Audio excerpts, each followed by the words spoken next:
ലൈസൻസും RC ബുക്കും അദ്ദേഹം പറഞ്ഞു. അത് എല്ലാവരും മനസ്സിലാക്കണം, കൊടുക്കുന്നില്ല എന്നുള്ള ഒരു യാഥാർത്ഥ്യമാണ്. അതിന് സാമ്പത്തികം കൊടുത്തില്ല എന്നൊരു പരാതി പറയുന്നുണ്ടെങ്കിലും ആ സാമ്പത്തികം മാത്രമല്ല അതിന്റെ പ്രശ്നം. ഇത്തരം കാര്യങ്ങൾ മുമ്പ് ഞാൻ പറഞ്ഞതുപോലെ ദേശീയ തലത്തിൽ ചില ഫോക്കസുകൾ പ്രവർത്തിക്കുന്നു.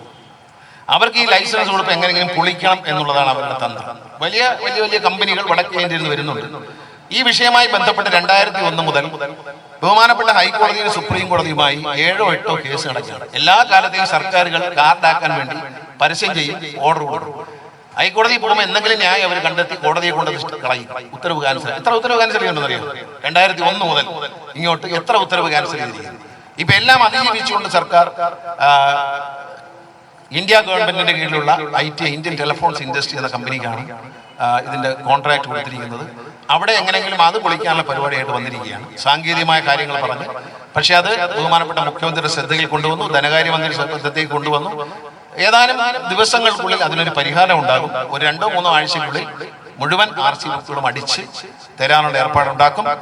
RC ബുക്ക് അടിച്ച് പോസ്റ്റിലാണ് അയച്ചുകൊണ്ടിരുന്നത്. അത് അഴിമതി നിർത്താനെന്നാണ് പറഞ്ഞത്. പക്ഷേ അതിന്റെ കുഴപ്പമെന്ന് വെച്ചാൽ പോസ്റ്റൽ ഡിപ്പാർട്ട്മെന്റ് പിന്നെ നമ്മൾ 6 കോടി കൊടുക്കും. ഇത് മാത്രമല്ല, ഇപ്പൊ ഒരാൾക്ക് ആലുവയിൽ മഞ്ചേശ്വരത്തുള്ള ഒരാളിന് ലൈസൻസ് വരുന്നു വീട്ടിലേക്ക്. ആള് കയ്യിലുണ്ടെങ്കിലേ കൊടുക്കുള്ളൂ. കൊടുത്തില്ലെങ്കിൽ തിരിച്ച് റിട്ടേൺ അടിച്ചാൽ ഈ ലൈസൻസ് അടിക്കും മഞ്ചേശ്വരത്തുകാരൻ ആലുവയിൽ വന്ന് ഈ ലൈസൻസ് അടിക്കുന്ന കമ്പനിയിൽ നിന്ന് ഇത് വാങ്ങണം എന്ന വ്യവസ്ഥയാണ്. അതുകൊണ്ട് അവരെ കൊണ്ട് കൊറിയറിൽ എല്ലാം ആഴ്ചയിൽ 2 3 ദിവസം എല്ലാ RTO ഓഫീസുകളിൽ എത്തിച്ചു കൊടുത്ത് അവിടുന്ന് വ്യക്തി നേരിട്ട് വന്ന് വാങ്ങാൻ, അല്ലെങ്കിൽ വ്യക്തി നൽകുന്ന ആധാർ കാർഡുമായി ബ്ലഡ് റിലേഷനുള്ള ആൾ വരണം, അല്ലാതെ ഏജന്റ് വന്നാൽ കൊടുക്കില്ല തീരുമാനിച്ചിട്ടുണ്ട്. മോട്ടോർ വെഹിക്കിൾ ഡിപ്പാർട്ട്മെന്റിന് ഒരു ടോൾ ഫ്രീ നമ്പർ വരും.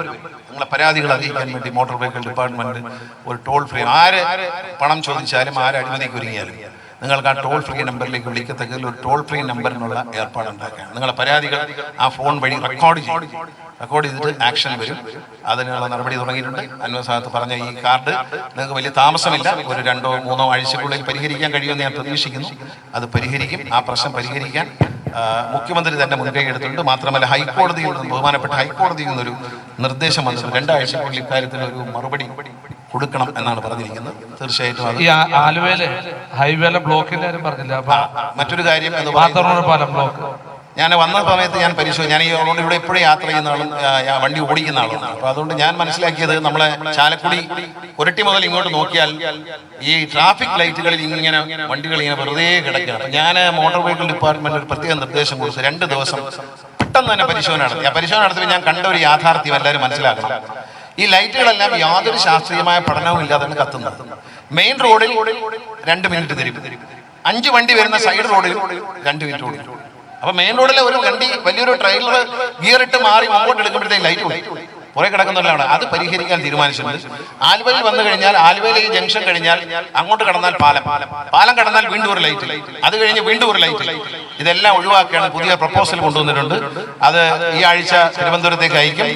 ലൈറ്റുകൾ അണച്ചിട്ട് നേരിട്ട് പോകാനും, ഈ പാലം കഴിഞ്ഞ് ചെല്ലുന്നിടത്ത് ലൈറ്റ് ഇരിക്കുന്നിടത്ത് U ടേൺ എടുക്കാനും, അതുപോലെ അടുത്ത ജംഗ്ഷൻ, ആ ജംഗ്ഷന്റെ പേരെന്താ, പറവൂർ കവല, അവിടെയും U ടേൺ എടുക്കാനും അല്ലാത്ത വണ്ടികൾക്ക് മുഴുവൻ, കാരണം എയർപോർട്ടിലേക്ക് പോകാൻ വരുന്നവരാണ്, അവരെ ഈ ലൈറ്റിൽ പിടിച്ചിടാൻ പറ്റില്ല. നേരെ പോകാനുള്ള സംവിധാനം ഉണ്ടാക്കും. ഹൈവേയുമായി സംസാരിച്ചിട്ടുണ്ട്. ഹൈവേ അതോറിറ്റിയുമായി സംസാരിച്ച് അടിയന്തരമായ നടപടി എടുക്കും. ഒരു പ്ലാൻ മോട്ടോർ വെഹിക്കിൾ ഡിപ്പാർട്ട്മെന്റ് ഉണ്ടാക്കിയിട്ടുണ്ട്. ഇന്ന് തന്നെ കാണിച്ചു, ഞാനത് അപ്രൂവ് ചെയ്തിട്ടുണ്ട്. അവര് തിരുവനന്തപുരത്തേക്ക് റിപ്പോർട്ട് വരും. വന്നാലുടൻ തന്നെ അണിയിക്കും. ഈ കുരുക്ക് അഴിക്കും. ഈ പാലത്തിനപ്പുറത്തുള്ള കുരുക്കഴിക്കും. നെടുമ്പാശ്ശേരി വരെയുള്ള കുരുക്കുകൾ, അങ്കമാലിയിലെ കുരുക്കഴിക്കുന്നുള്ള പരിപാടി നോക്കുന്നുണ്ട്. ചാലക്കുടി മുതൽ ഇങ്ങോട്ട് വരുന്ന എല്ലാ ലൈറ്റുകളുടെയും ടൈമർ മാറ്റാൻ തീരുമാനിച്ചിട്ടുണ്ട്. ടൈമിംഗ് മാറ്റിക്കൊണ്ട് മെയിൻ റോഡിൽ കൂടുതൽ സമയം കൊടുക്കും. അപ്പൊ വണ്ടികൾ വേഗം ഈ പോകും. ഈ ഹൈവേയുടെ പ്രയോജനമില്ലാതെ പോവുകയാണ്. അതിന് അടിയന്തര സ്റ്റഡി നടത്തി കഴിഞ്ഞു. അടിയന്തരമായ നടപടി ഉടൻ വരും. ഹൈവേ അതോറിറ്റിക്കാരെ ചർച്ചയ്ക്ക് വിളിച്ചിട്ടുണ്ട്. ഇലക്ട്രോൺകാരാണ് ചെയ്തിരിക്കുന്നത്. അവരെ കൊണ്ട് ഈ ടൈമിംഗ് മാറ്റാൻ നമ്മൾ തീരുമാനിച്ചു. ആ ടൈമിംഗ് മാറ്റുന്നതോടെ വണ്ടികൾ നന്നായി ഫ്ലോ ചെയ്യും എന്ന് പ്രതീക്ഷിക്കുന്നു. ദീർഘമായി ഇനി പറയുന്ന ഒരുപാട് കാര്യങ്ങൾ പറഞ്ഞു. ചോദിച്ച എല്ലാ ചോദ്യവും, നിയമസഭയിലാണ് സാധാരണ MLA-മാരെ ചോദ്യം ചോദിക്കുന്നത്, മന്ത്രി മറുപടി പറയുന്നത്. അൻവർ ഇവിടെ വെച്ച് തന്നെ അൻവർ സാദത്ത് ചോദിച്ചു. എല്ലാത്തിനും ഞാൻ ഉത്തരം പറഞ്ഞു. ഇനി ബെന്നിച്ചേട്ടനൊക്കെ സംസാരിക്കാൻ ദീർഘിപ്പിക്കുന്നില്ല.